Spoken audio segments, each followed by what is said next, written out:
Bonjour à tous et bienvenue sur les harmoniques de l'amour.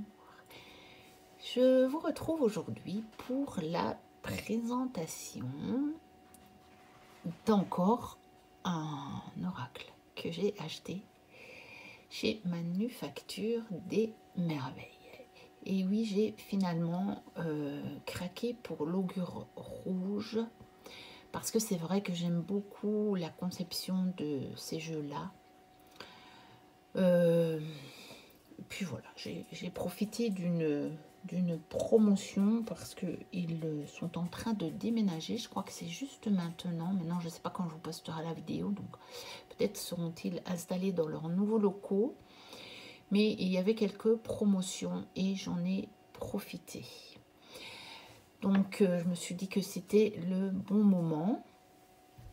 Et donc, j'avais déjà l'augure noir et l'augure blanc que j'ai acheté très rapidement. Et puis celui-ci, j'ai mis du temps. Et puis finalement, je me suis dit, allez, je vais quand même le prendre. Et j'ai commandé la compatibilité amoureuse par la numérologie. Donc méthode et révélation. Je vais commencer par vous présenter ça. Donc ce ne sont pas vraiment des livres. Au départ, je pensais que c'était des livres parce que pour les autres, il avait fait vraiment un grand livre. Mais en fait, c'est un petit dépliant cartonné. Donc la qualité est très bonne. Mais voilà, il n'y a pas énormément de pages. Maintenant, le prix est très correct. Alors, donc vous avez les profils individuels par rapport au chemin de vie et ascendant numérologique. Vous avez bien entendu ici, on vous parle des maîtres nombres, 11, 22 et 33, puisqu'il y a une certaine numérologie qui les prend en compte. On a après un tableau des compatibilités au niveau amoureux, mais à prendre avec du recul parce que comme toujours, il existe des exceptions. Il faut vous dire que nos choix d'expérience sont particuliers à chacun d'entre nous et ben voilà, tiens, l'idée qu'on me passe, c'est que vous savez que par exemple, il existe des maladies orphelines, des maladies que quasiment personne n'a sur la population mondiale, mais il y a des humains qui les ont. Donc, comment ça se fait qu'il y en a si peu qui les ont? Eh bien voilà, je pense qu'il faut prendre toutes les choses qu'on veut donner d'une manière générale. Ce sont des indications, effectivement, mais il ne faut pas en faire des généralités desquelles on ne sort pas. Alors, on a un chiffre duo aussi, et donc ça peut nous donner un petit peu un thème de la relation. Donc, on additionne les deux chiffres de vie, et puis on a le chiffre de la relation. On a une tendance de l'année aussi. Alors, on a évidemment toutes les explications des calculs ici. Ça, c'est mieux quand même de l'indiquer parce que sinon on serait bien embêté. Et puis là, c'est la présentation. Amour, numérologie. Voilà. Et puis, Manufacture des Merveilles. Donc, le design est très joli avec les roses rouges comme ça. Le carton est vraiment de très bonne qualité. Et puis, finalement, un petit feuillet comme ça, c'est pas si mal. Voilà, plutôt que d'avoir fait un petit livre, un petit livret avec plusieurs pages, ben, finalement, c'est un peu plus grand. Voilà. Et puis finalement, ça peut être pratique. Alors, on va maintenant regarder l'augure. Donc, c'est le même genre de boîte que le noir et le blanc, pour ceux qui connaissent. Mais il est rouge. Ben oui, il est rouge. Alors, il y a une carte qui est restée dedans. Ouais, voilà, c'est bon. J'ai tout. Donc ici, comment procéder? On a réponse à une question et on a jeu des sentiments, puisqu'il existe encore une fois deux catégories de cartes dans ce jeu, ce qui est le cas jusqu'à présent pour tous les jeux augures. Donc là, c'est une petite introduction, hein. Paris 18e siècle, voilà. À l'époque des phares et des éventails, cacher ses sentiments est une seconde nature, etc. Donc voilà. Donc c'est un peu une mise en bouche, si vous voulez, de l'oracle, hein. Donc, soit réponse à une question avec les cartes, on va dire, classiques. Et puis, jeu des sentiments, 5 cartes dont le dos représente un boudoir capitonné. Donc, je vais vous montrer tout ça. Alors, ici, on a... Voilà, c'est ça. Donc, l'expérience divinatoire proposée par ces cartes ne reflète qu'une appréciation parmi d'autres sur une situation donnée. Il n'est jamais conseillé de faire entièrement reposer un choix sur le hasard ou votre propre interprétation d'un texte. Et c'est important, je pense. Donc, je pense que la carte, elle devait être comme ça, mais je me souviens... Je ne l'ai pas encore utilisé, hein, le jeu, parce que je viens seulement de le recevoir. Donc, je n'ai pas eu le temps de l'utiliser. Et je sais que quand j'ai tiré les cartes hors de la boîte, j'ai dû les mélanger. En fait, regardez, même là, je pense que j'ai légèrement abîmé une carte d'ailleurs. C'est pas trop... mais bon, c'est pas une carte du jeu, donc c'est pas très grave. Parce que je pense qu'elle était restée coincée dans la boîte. Et moi, j'ajouterais par rapport à ceci, c'est que de toute façon... On fait un tirage à l'instant T pour voir ce qu'il en est à l'instant T. Mais on garde notre libre arbitre. Et c'est en ça qui sont intéressants les tirages, moi je trouve. Parce que ça nous dit ce qu'on est en train de créer à l'instant T. Et si par exemple, ça ne vous convient pas, eh bien, il faut chercher à savoir ce qu'on peut changer dans notre énergie, dans notre vibration, pour que la situation puisse changer. Et donc, c'est pour ça qu'il ne faut pas s'en remettre à ce qu'on vient de tirer. Parce que si tout va bien, tout va bien. On continue dans le sens, on essaie de garder la même vibration que celle qu'on avait. Et même ça, parfois, c'est un challenge, hein. C'est un défi de la garder. Parce qu'il y a aussi des choses inconscientes, donc on n'a pas la main sur tout. Mais on peut essayer de chercher, en tout cas. Et donc, comme on dit, qui cherche trop. Et après, voilà, qu'est-ce que je devrais changer pour obtenir un autre résultat? Et refaire un tirage quelque temps après. Alors, ensuite, donc je vous disais, on a deux catégories de cartes. Celle avec le dos boudoir rouge, comme je le disais, et celle avec les roses. Donc celles avec les roses sont les cartes avec vraiment des messages assez développés. Donc,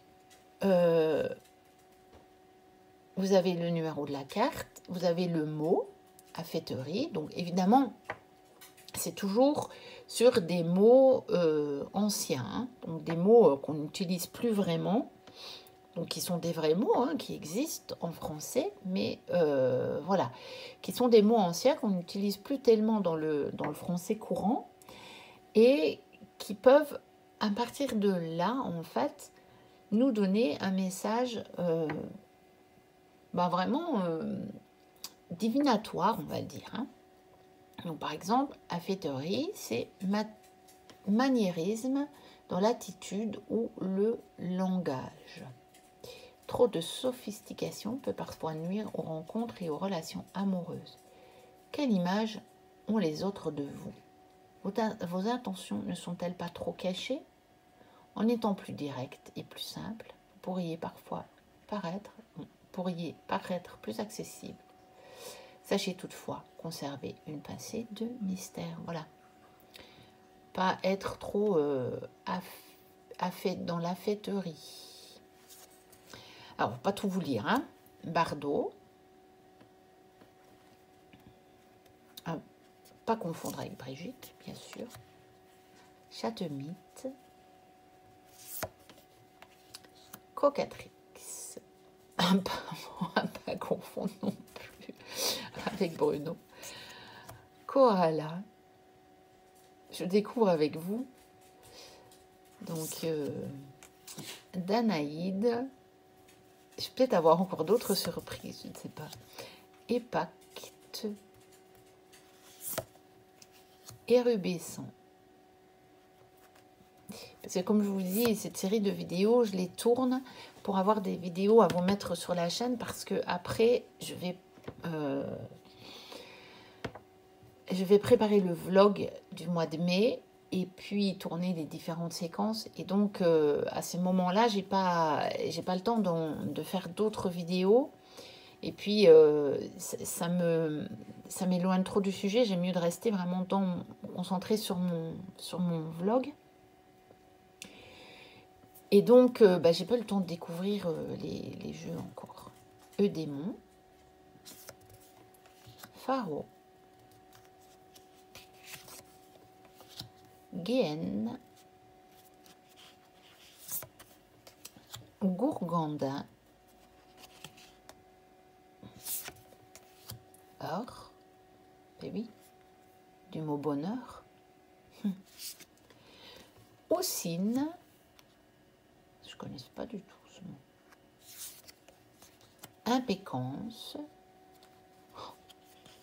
c'est fou ça, tous ces mots-là qu'on n'utilise plus, et puis moi qui fais du latin grec, qui fait des études vraiment littéraires, je retrouve bien toutes les racines dans ces mots-là, mais c'est fou. Incarnat, lénité, eh oui. D'où la marque Lénore pour les adoucissants, hein. Et c'est basé là-dessus, hein. C'est fou quand même. Machdru, Mignoté, j'adore, moi qui adore les mystères de la langue française, qui adore la grammaire, qui est un de mes anniversaires, il y a déjà très longtemps de ça, j'avais demandé une grammaire Grévis, la toute grosse grammaire, comme cadeau, parce que j'étais passionnée par ça, par la grammaire. Morosophie, Naqueté, In naturalibus, Oscilleux, Ophidien, ah bon, qui ressemble à un serpent, je crois que je creuse, Patte pelue, Péronnelle, ça on connaît un peu mieux, enfin en tout cas moi je connaissais ça, les péronnelles. Silencière, Triacleur,